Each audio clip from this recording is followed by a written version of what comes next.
சுன்னாகம் குடிநீர் பிரச்சினை தொடர்பான விழிப்புணர்வு கூட்டம் இன்று யாழ்ப்பாணத்தில் நடைபெற்றது. சமூக நீதிக்கான அமைப்பின் ஏற்பாட்டில் இந்த விழிப்புணர்வு மற்றும் ஆலோசனை கூட்டம் இடம்பெற்றது. சுன்னாகம் குடிநீர் மாசடைந்துள்ளமை தொடர்பிலும் குடிநீரின் தற்போதைய நிலைமை மற்றும் எதிர்காலத்தில் எவ்வாறான நடவடிக்கை மேற்கொள்வது என்பது தொடர்பிலும் இதன்போது கலந்துரையாடப்பட்டது. இந்த கூட்டத்தில் மருத்துவர்கள், பொறியியலாளர்கள், சட்டத்தரணிகள், பொது அமைப்புகளின் பிரதிநிதிகள் உள்ளிட்ட பலர் கலந்து கொண்டிருந்தமை குறிப்பிடத்தக்கது.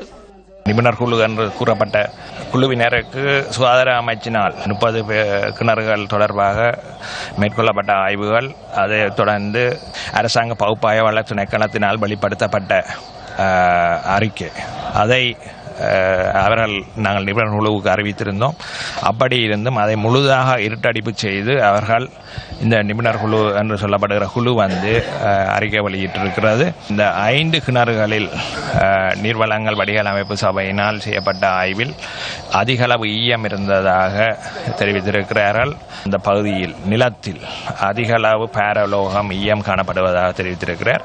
ஆனால் இந்த 2 கருத்தையும் புறந்தள்ளி இவர்கள் அறிக்கை விட்டிருக்கிறார்கள். இந்த 5 ஈயம் கலந்த கிணறுகளையும் நீர்வளங்கள் வடிகால் அமைப்பு சபை வெளிப்படுத்தப்பட வேண்டும்.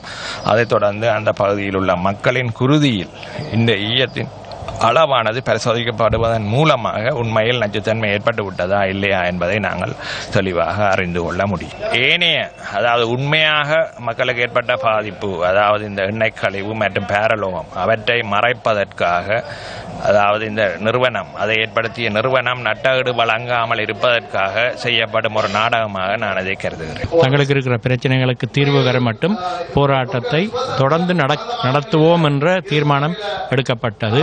அது மட்டுமல்ல, பாதிக்கப்பட்ட மக்களுக்கு தொடர்ந்து பவுசர் மூலம் குடிநீர் விநியோகிக்கப்பட வேண்டும் என்ற முடிவும் எடுக்கப்பட்டுள்ளது. ஆகவே இந்த போராட்டம் தொடர்ந்து நடைபெறும் என்றதை மாகாண சபையோ மற்றும் சம்பந்தப்பட்ட ஆட்சிப்படத்தில் இருக்கிறவர்கள் கவனத்தில் கொண்டு இதற்கு ஒரு நிரந்தர தீர்வை தேடி மக்களுக்கு கொடுக்க வேண்டும் என்றதான் இந்த முக்கியமான வேண்டுகோள். இப்போ இந்த பிரதேசத்தில், அதுவும் சுன்னாகம் பிரதேசத்தில் இருந்துதான் முன்னர் நன்னீர் எடுத்து கொண்டு சென்று கடற்படையினர் தண்ணீரை விநியோகித்து வந்த ஒரு காலம் எங்கள் கண்முன் இருந்தது. இன்றைக்கு இருக்கக்கூடிய பிரச்சனை என்னென்றால், இந்த சுன்னாகம் பிரதேசத்தில் தண்ணீர் குடிக்கலாமா குடிக்க முடியாதா என்பது.